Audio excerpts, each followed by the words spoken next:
Minnesota Legislature hosted Sovereignty Day at the state capitol on Monday. It's a celebration of the state's sovereign Native American tribes. It also serves as an education event for legislators. Here's a look at the celebration. Minnesota has 11 federally recognized tribal nations. These 11 tribal nations are sovereign nations with their own government-to-government relationships at the federal, state, and local level. Here in the Minnesota House, we are committed to deepening and strengthening our relationships with Minnesota's 11 sovereign tribal nations. We have enjoyed success in recent legislative sessions working together as government-to-government teams in passing meaningful legislation. We've worked together on many different public policy issues, but we have a lot of work ahead of us this year and beyond. So what we're setting aside today as Sovereignty Day at the state capitol, it's important to recognize that every day is Sovereignty Day.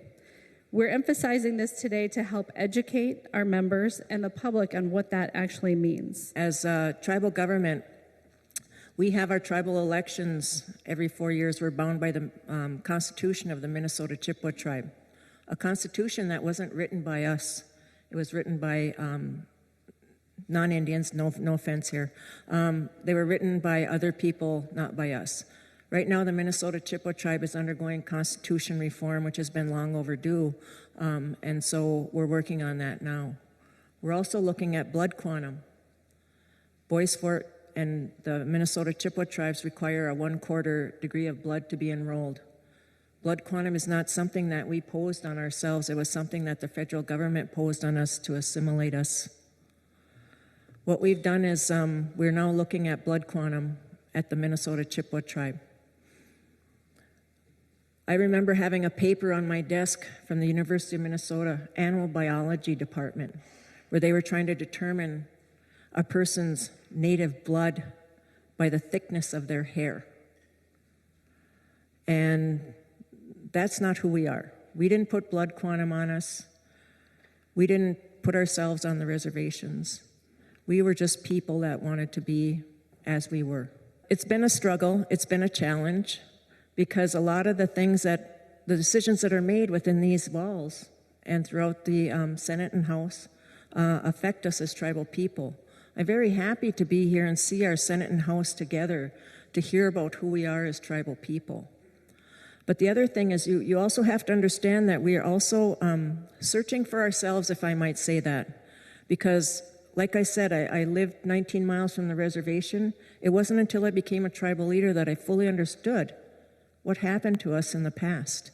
My grandmother was fluent and went to the boarding school in Vermilion, at Lake Vermilion in Tower, Minnesota, as a young child. She never spoke the language. She never talked about the culture. I didn't learn anything. I didn't know who I was. I looked non-native. My father was from Boston. My parents met during World War II and were both World War II veterans. And I'm learning. I only know a little of my language, but I want to learn more. I want to know more about my culture. So when I say we're searching for ourselves, that's what I mean. We're searching for our culture, our language. We want to look forward to our next 7 generations so they know that what we've done today within these walls even, and as tribal leaders within our own tribal governments, is for our next 7 generations. We came to the land that we are through migration from the East Coast to the West Coast that took over 500 years. We came to where we settled as Anishinaabe, and when I'm going to use the term Anishinaabe, I want to refer that to as our Dakota brothers and sisters for this conversation. But for the Ojibwe people, when we moved from the East Coast to where we settled today, we came here for one reason, is to where the food grows on the water. And Chairwoman Shavers brought up that briefly, but that's our migration story for the place that where we exist today. But we settled on Dakota land, the ones who were here before us. And so they inhabited this land far before we did in this area or this region. They also riced. That's where we pretty much learned it from. But before I go on about Fond du Lac or myself as an Anishinaabe person, the ones that are in the room, to clarify the differences between Ojibwe and Dakota people. Our language, some of our culture, but we sit on the same land.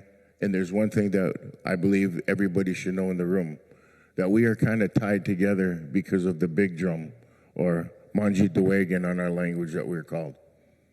And some of the stories of the big drum is where the drum was given to us as Ojibwe people from Dakota, woman. So in one way, shape, or form, we are tied spiritually also, not just as the color of our skins and not the way that we walk or where we're located at, but also because of that. I don't know, Chairwoman Shaver has brought up the disparities in Indian country. Conversation or the statement was made earlier about 100, maybe 125,000 Indigenous people located in the state of Minnesota, with approximately 5.7 million people in the state of Minnesota. Our disparities are higher than everybody else. Formulas that are derived from the state, and I don't say this in a disrespectful way, I say this in a way that needs to be brought out. Formulas that are established by the state of Minnesota, appropriations, revenue, we're not part of the formula. And I know that you all understand math in the room, so when you take a look at 5.7 million people, and we have about little over 100,000 Indigenous people in the state of Minnesota, the formulas don't touch us, especially when our disparity rates are higher than everybody else. In godly number, out-of-home placement within the state of Minnesota and the country as a whole, Indigenous people. So when I talk about the numbers, that's the biggest thing that I talk about as an education piece for everybody to understand that we're not part of the formula. We may be written down as tribes, as this, but we're truly not part of the formula because our disparities are higher than everybody else's. Tribal governments have to defend their borders on a daily basis. And when I mean defending the borders on a daily basis, I talk about the simple principles of sovereignty. I talk about the simple principles of our way of life, our belief system, who we are as a people. Everything has been taken from us at one point in time. Pretty much everything. Land, blood, our children, our way of life. But we exist in the state of Minnesota. And I want to bring this up because I think it's important for the understanding of everything. The first Sovereignty Day we had, actually had a legislator came up and talked to some of us tribal leaders and said, I didn't know we had reservations in the state of Minnesota.